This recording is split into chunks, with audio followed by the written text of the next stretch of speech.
Estamos de volta com o terceiro bloco do programa A Polêmica, especial Eleições 2016, e nesse a gente vai falar um pouquinho sobre cultura. Por isso que eu estou recebendo aqui o Wellington Cordeiro, ele que é conselheiro estadual de política cultural. Wellington, eu queria que a gente conversasse um pouquinho sobre cultura do município de Campos, mas fizesse assim, como que você analisa hoje, só para a gente começar o início dessa entrevista, a cultura em Campos? Como que você acha que vai, como é que os campistas, quando saem talvez daqui da nossa cidade, como é que eles lembram da cultura do nosso município? Campos é lembrado pelo que hoje?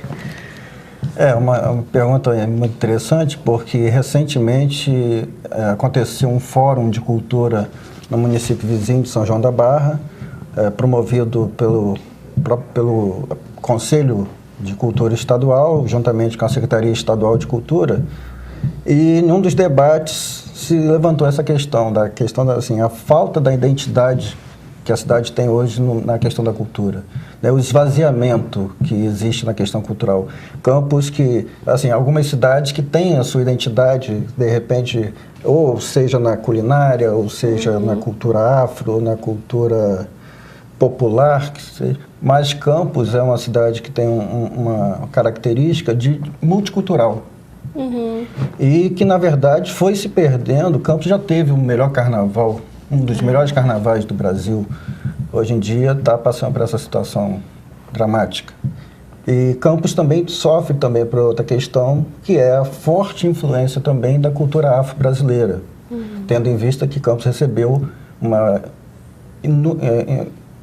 a quantidade absurda de escravos, né, vindos da África, e que essas pessoas que foram escravizadas aqui na região trouxeram as suas culturas também e contribuíram para a nossa formação cultural. Então, Campos teve essa grande participação da cultura negra, que você não vê mais, infelizmente é isso. Verdade. Você não vê mais o jongo, você não vê a manaxica, né? O que a gente pode talvez ter de mais frequente aí na nossa sociedade é a questão da capoeira, que acabou tendo os seus espaços e continuou tendo sua atuação. Mas a própria cultura afro, e que também não é só uma questão de política, também sofreu grande retaliação da própria intolerância religiosa, né? Eu estudei licenciatura em artes visuais, e no meu período de faculdade eu presenciei muitas coisas assim, que eu ficava abismado, porque professoras de arte, diretoras de escola do município de Campos dos Goytacazes, que proibiam que se falasse sobre qualquer assunto que fosse afrodescendente, porque eles achavam que aquilo ali era coisa do demônio. Você me fez lembrar uma situação, recentemente, nós tivemos aí o ano passado, como temos todo ano, dia 27 de setembro, o dia de São Cosme e Damião. E aí essa tradição vem se perdendo até não só em Campos, como em muitas outras cidades do nosso país. Aquela coisa de pegar doce com as crianças, uma coisa que Campos viveu muito, né? A gente sabe disso. E aí eu percebi que os saquinhos de São Cosme e Damião não vêm mais com as imagens dos santos, porque algumas lojas, os proprietários são evangélicos. Sim. E aí você não tem mais os saquinhos com a figura dos santos, você tem com a figura de criancinhas, porque não pode ter a figura dos santos. Então, essa coisa da figura aí que você está falando, da intervenção religiosa, é uma situação complicada, né? Complicada, e Campos está passando por uma forte influência, porque a própria festa caipira, que é a festa de São João, também muitas escolas, e é na escola que começa a questão. É verdade. As crianças já começam a receber essas influências, quer dizer, seja dos pais, seja da própria escola, em que também festa junina também deixou de se fazer. Agora então, festa cultural. Festa cultural da roça, festa caipira. Então, até a questão da religião, não só para a questão afrodescendente, mas também para as outras denominações religiosas, né? Então, se é católico, a escola que é evangélica não aceita. Ou as outras escolas também não aceitam o que é evangélico, não aceitam o que é afrodescendente, né? Agora, Wellington, nós temos aqui um Conselho Municipal de Cultura, é isso? Como é que funciona esse conselho? Então, a gente tem o Conselho Municipal de Cultura, aí eu vou até te pedir licença para ir... Pode ficar à vontade.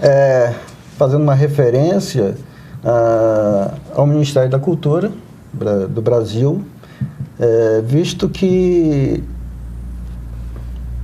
é muito fácil, assim, em momentos de crise, como aconteceu recentemente, se colocar que cultura é algo desnecessário. Nós tivemos essa situação mesmo, né? A desimportância da cultura, né, como se diz. Então, quando assumiu o último governo do Brasil, né, o Temer, acabou que uma das suas medidas foi acabar com o Ministério da Cultura.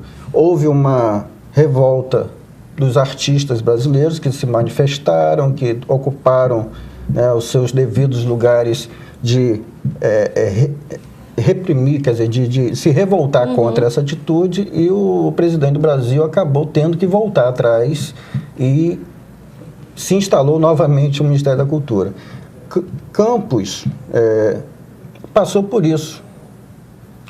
Na reforma municipal também foi feito a extinção da Secretaria Municipal de Cultura. Hoje não temos. Hoje toda a parte cultural ela é vinculada à Fundação Cultural Jornalista Oswaldo Lima. E os artistas de Campos, os artistas eles têm essa função, eles pelo menos deveriam ter essa função de contestar, né, que todo artista é contestador. É verdade. Entendeu? Então ele deveria ter essa mesma atitude que os artistas a nível nacional tiveram para restituir o Ministério da Cultura. Em Campos, os artistas se calaram, né? Então foi feito, se extinguiu a Secretaria Municipal de Cultura e, como eu te falei, hoje está restrito só à Fundação Cultural. Bom, por que eu estou falando isso? Porque a cultura, se você pegar na Constituição de 88, está lá. Cultura é legítima e tem que ser legitimada para toda a população. Assim como saúde e educação, também é cultura. A cultura também tem que ser, é uma obrigação do Estado. Então, e a cultura, ela por si só, quer dizer, ela é grande aliada à educação para tornar uma pessoa da cidadania, né? Hoje se fala muito no termo de cidadania cultural. Então, é a cultura que ajuda a educação para tornar uma pessoa, um verdadeiro cidadão, consciente dos seus deveres e direitos. Então, a partir daí, a gente percebe que não é interessante, muitas vezes, para os governos, e isso não se restringe à cidade de Campos do Goytacazes, né? Em todo o país, há uma questão de que não se interessa investir em educação, e também a cultura acaba levando a sua parcela, porque ela também ajuda a tornar um sujeito mais crítico. Então, por isso, a gente percebe que cultura e educação são tão jogados a escanteio com falta de investimento, porque o que dá a entender a todo cidadão consciente é que não tem interesse ao governo que se tenha pessoas mais críticas e mais conscientes. Tem até um dado interessante que eu descobri há um tempo atrás, que foi feita uma pesquisa, porque isso aí não sou eu que estou falando, né? Porque senão é a opinião de Wellington. Mas existe uma pesquisa que foi feita há uns anos atrás, em que se descobriu que 70% dos prefeitos brasileiros que mais investiram em educação não conseguiram se reeleger ou eleger o seu sucessor. Então, quer dizer, parece que quando o político investe em educação e cultura, ele está fazendo algo contra ele. Porque ele torna o cidadão mais crítico, sabe? Que o cidadão, ele, com a cultura e com a educação, ele consegue, sabe, discernir, sabe, a atuação dos políticos, né? O que está faltando na sociedade, sabe? O que ele tem de valor na sociedade, o que ele briga pelos seus patrimônios. Agora, a população, quando ela fica aniquilada desses conhecimentos, quando ela não tem esse nível de participação, ela fica passiva a tudo isso que acontece, né? Bom, e aí a gente chega no Conselho Municipal de Cultura, né? Existe hoje, já está instituído, na verdade, em nível de Brasil, o Sistema Nacional de Cultura. E qual é a ideia do governo? é que se cria uma rede colaborativa, que as 3 esferas de poder possam dialogar, federal, estadual e municipal. A nível federal está consolidado, a nível estadual está se consolidando, né? A Secretaria de Estado de Cultura, recentemente, né, fez uma eleição durante 6 meses, altamente democrática, se elegeu representante de todo o estado do Rio de Janeiro, e não só representação territorial, mas também de segmentos, né? Então, aqui, o Conselho Estadual de Cultura, para vocês terem uma ideia, e até uma informação que pouca gente tem, talvez, é que na nossa região a gente tem o Bruno Costa, que é de São João da Barra, que é conselheiro, foi eleito conselheiro representando a região norte.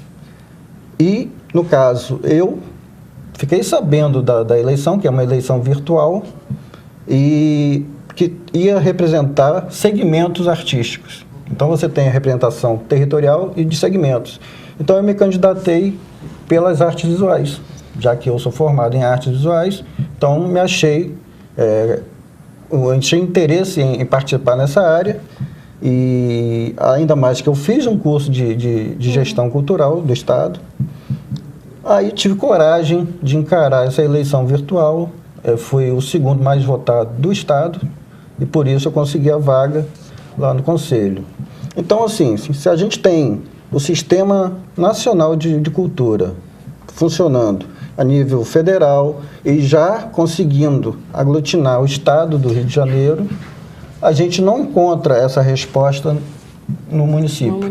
Estamos encerrando, então, aqui com o Wellington Cordeiro, o 3º bloco, ele que é conselheiro estadual de política cultural. A gente volta daqui a pouquinho para falar um pouco mais sobre cultura.